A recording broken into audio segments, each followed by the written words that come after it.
رب اشرح لي صدري ويسر لي أمري واحلل عقدة من لساني يفقهوا قولي رب زدني علما وارزقني عملا سبحانك لا علم لنا إلا ما علمتنا إنك أنت العليم الحكيم.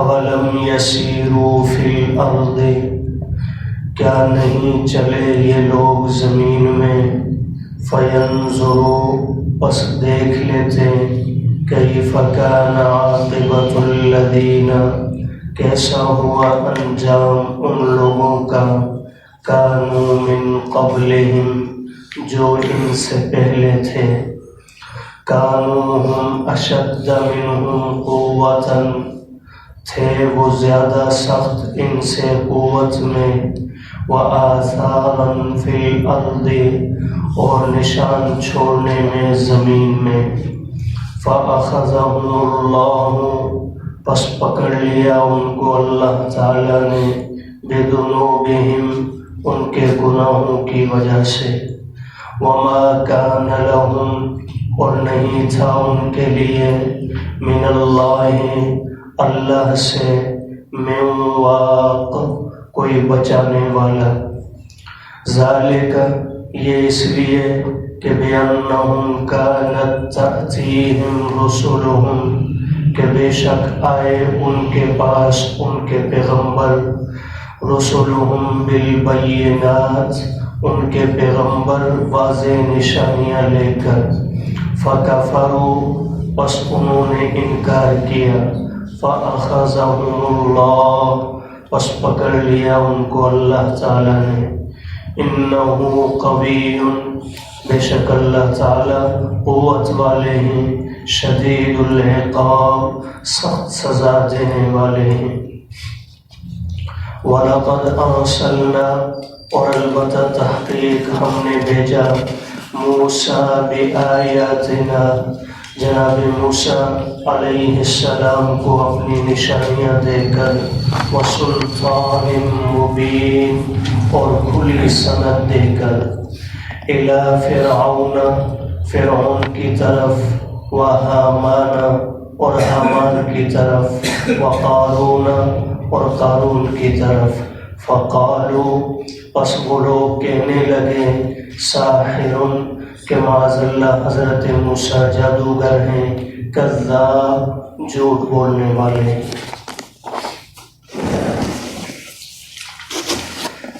گزشتہ رکوع میں اللہ پاک نے کفار کا اخروی انجام بیان فرمایا اور اس ضمن میں آخرت کا ذکر بھی، میدان محشر کا منظر بھی اللہ پاک نے پیش فرمایا.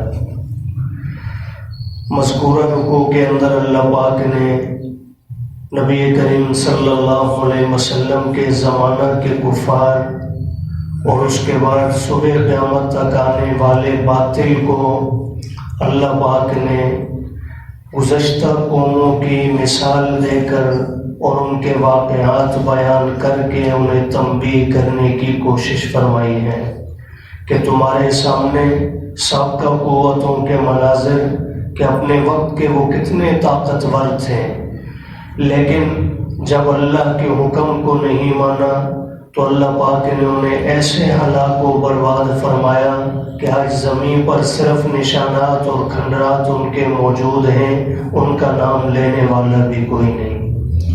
اور یہ قرآن مجید کا طرز ہے بات کو سمجھانے کا کہ صرف حکم موجود نہیں بلکہ قصص اور واقعات کو بیان کر کے عبرت بھی دلائی جاتی ہے اور بات کو بطور تمثیل کے بھی سمجھایا جاتا ہے. ارشاد فرمایا، اولم یسیروا فی الارض کیا یہ لوگ نہیں چلے پھرے زمین میں. براہ راست یہ کفار مکہ سے کے متعلق کہا جا رہا ہے، اے میرے محبوب صلی اللہ علیہ وسلم یہ آپ کی بات ماننے کو تیار نہیں تو کیا یہ لوگ خود زمین میں چلے پھرے نہیں.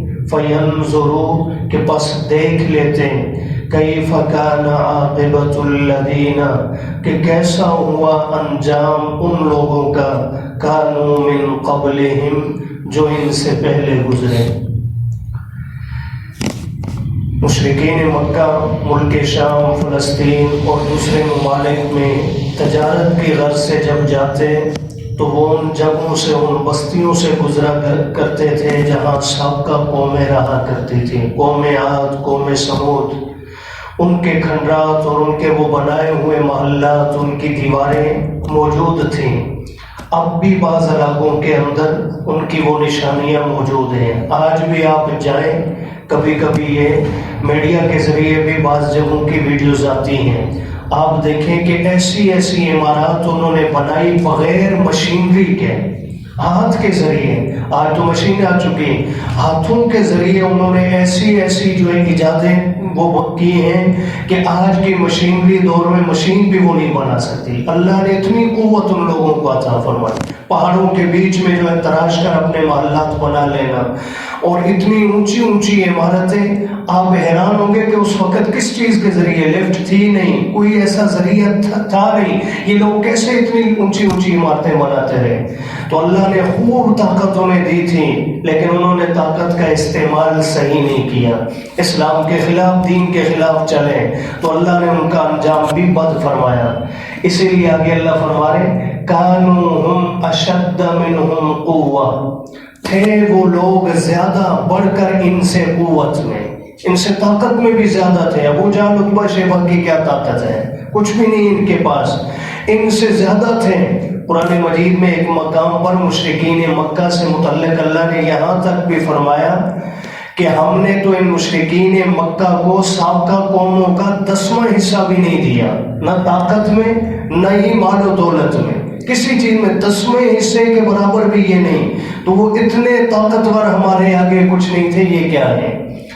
تو بہرحال فرمایا وہ بڑھ کر تھے ان سے قوت میں بھی، وَآثَارًا فِي الْأَرْضِ، اور زمین میں اپنے نشان چھوڑنے میں بھی۔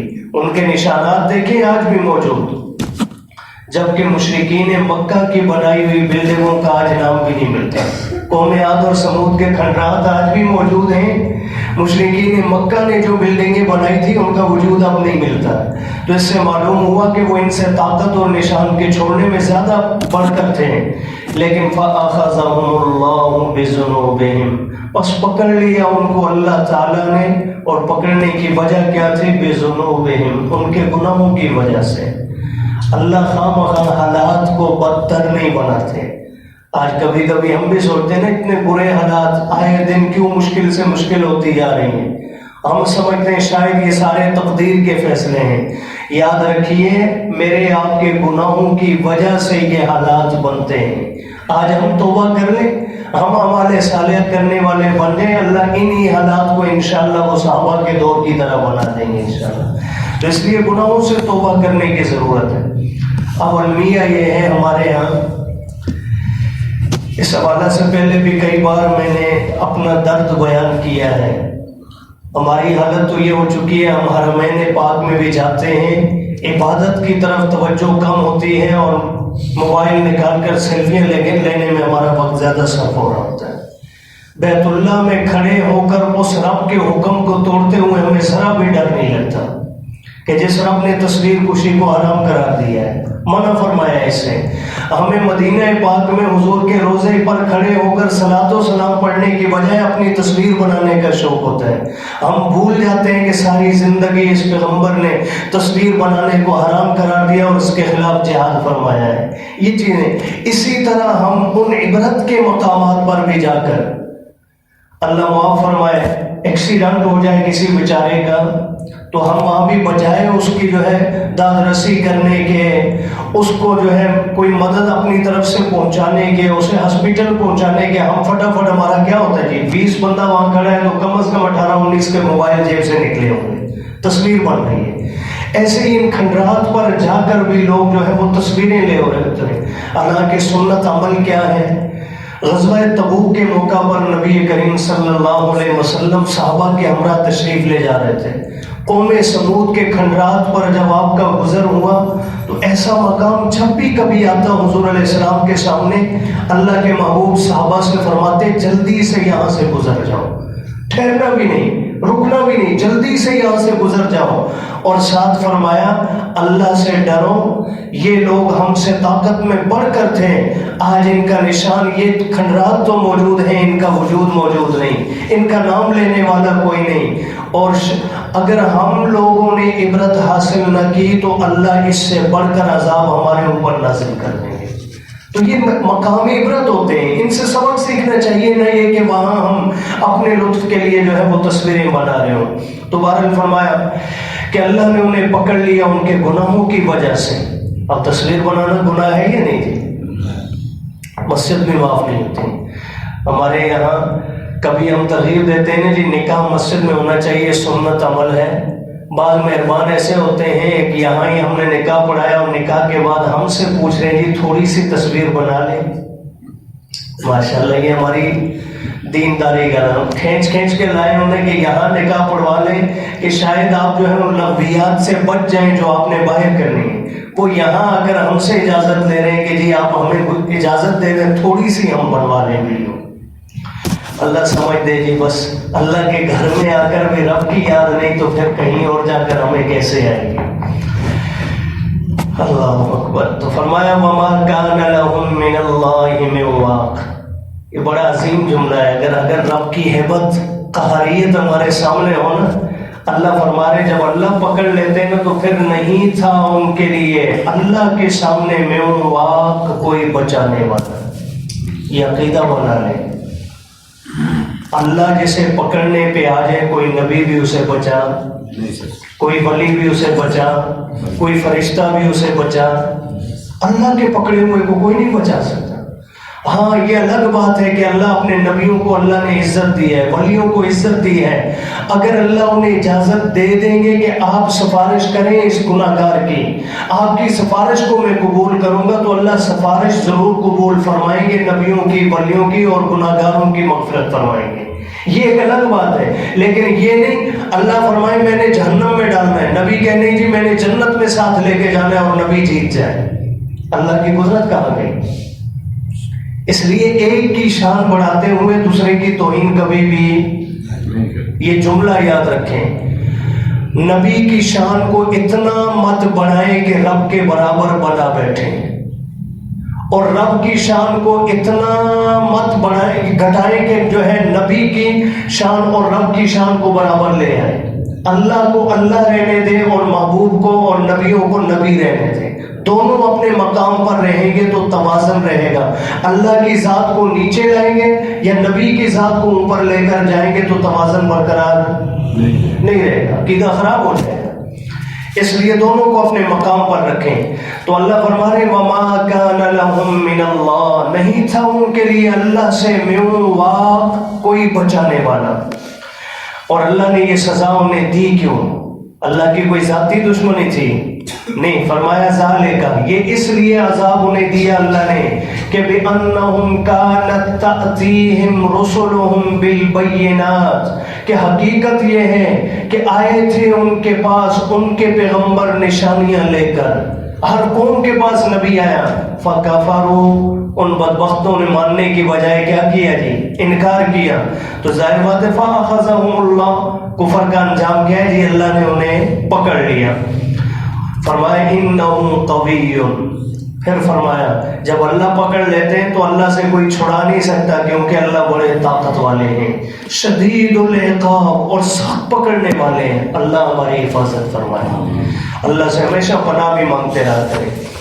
اب آگے اللہ پاک نے پہلے اجمالی بیان کیا کہ کچھ قومیں سابقہ گزری ہیں، ان کے پاس نبی آئے، انہوں نے بات نہیں مانی، عذاب میں مبتلا ہوئے۔ اب اللہ نے ایک قوم کا بطور خاص ذکر کرنے کے لیے تنبیہ قائم جو ہے تمہید قائم فرمائی۔ فرمایا وَلَقَدْ أَرْسَلْنَا مُوسَىٰ بِآيَاتِنَا وَسُلْطَانٍ مُّبِينٍ، اور البتہ تحقیق ہم نے بھیجا حضرت موسیٰ علیہ السلام کو اپنی نشانیاں دے کر، مراد معجزات اور کتاب ہیں، وَسُلْطَانٍ مُّبِينٍ، اور کھلی سند دے کر۔ اس سے مراد مدد بھی ہے اور کھلی سند سے مراد حضرت موسیٰ علیہ السلام کو اللہ پاک نے جو تورات کی صورت میں دستور دیا وہ بھی ہے۔